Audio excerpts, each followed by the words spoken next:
한덕수 대통령 권한대행이 상법 개정안의 거부권을 행사하기 전부터 이복현 금융감독원장은 직을 걸고라도 반대하겠다며 반발했습니다. 도저히 이제 수용할 수 없는 거기 때문에 직을 걸고라도 반대할 수밖에 없다는 의지를. 이 금감원장은 한 라디오 프로그램에 출연해 실제 김병환 금융위원장에게 사의를 밝혔다고 공개했습니다.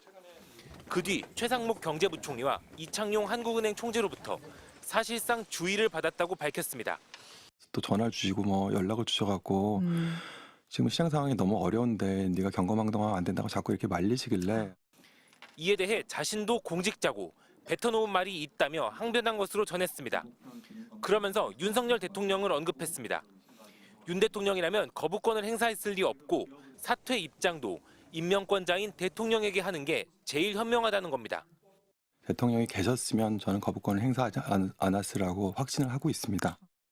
이 말에는 여당 대표까지 발끈해 짐을 싸서 떠나라고 맹비난했습니다.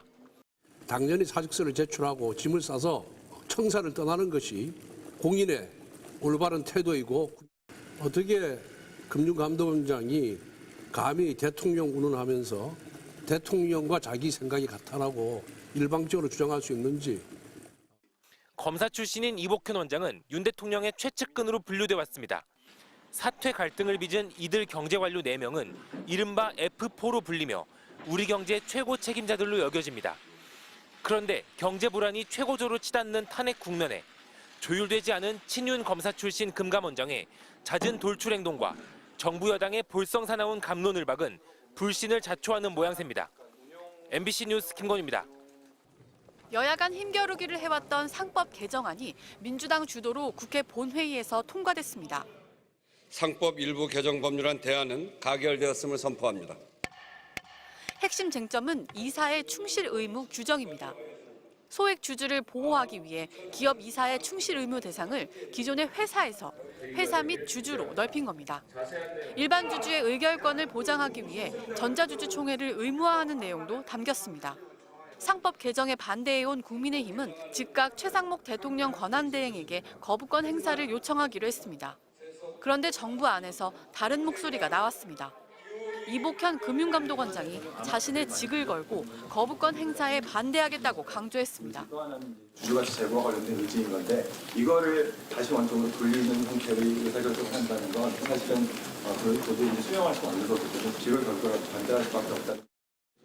국민의힘 권성동 원내대표는 불쾌한 감정을 숨기지 않았습니다. 검찰 출신인 이복현 원장을 겨냥해 검사 때 습관이 나온다고 쏘아붙였습니다. 올바르지 않은 태도입니다.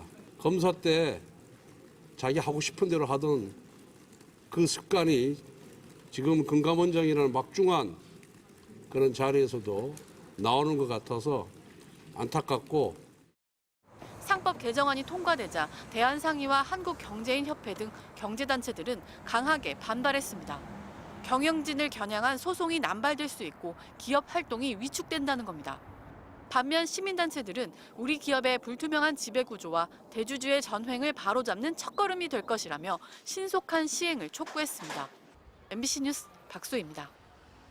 지난 2023년 막대한 부채를 안고 있던 삼부토건이 갑자기 테마주로 떠오릅니다. 1,000원대이던 주가가 2달 만에 5,000원대까지 폭등합니다. 이복현 금융감독원장은 당시 삼부토건 대주주 일가와 경영진 등이 100억 원 넘게 시세 차익을 거뒀다는 사실을 인정했습니다. 일부 이해관계자들의 100억대 이상의 이제 이익 실현이 있었던 것도 사실은 뭐 이미 보도가 됐으니까 그것도 사실은 뭐 저희가 부인하기는 어려운 것 같고. 아직 특정 사실만으로 불공정 거래인지 단정할 수는 없다면서도 광범위한 자금 확인과 계좌 간의 연계성 분석을 하고 있다고 밝혔습니다. 주가 조작의 특성상 해당 계좌의 최종 목적지를 밝혀내고 실제 이득을 본 사람이 누구인지 추적해야 합니다. 매집을 할 때 보통은 다 걸리지 않게 다 차명 계좌로 매집을 하니까 이런 차명 계좌가 이용됐다는 것까지는 금감원에서 확인하는데 누가 이거를 조절했는지 이것까지는 조사가 어려우니까. 결국 최종적으로는 수사기관이 나설 수밖에 없습니다. 부실했던 삼부토건을 우크라이나 재건 사업에 포함시키고 국토부 장관의 해외 일정에도 참가시킨 설계자를 밝혀야 하기 때문입니다.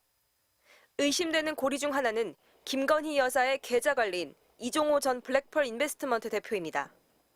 도이치모터스 주가 조작으로 처벌받은 이 전 대표가 해병대 단톡방에 남긴 문구. 3부 내일 체크하고 라는 표현을 보면 3부 토건의 폭등을 사전에 알았을 것으로 보이기 때문입니다.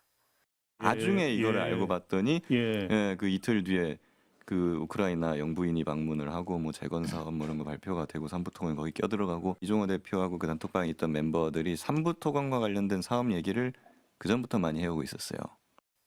금융감독의 수장이 이례적으로 주가 조작 규모까지 확인하면서 3부 토건 조사엔 속도가 붙을 것으로 보입니다. MBC 뉴스 정희인입니다.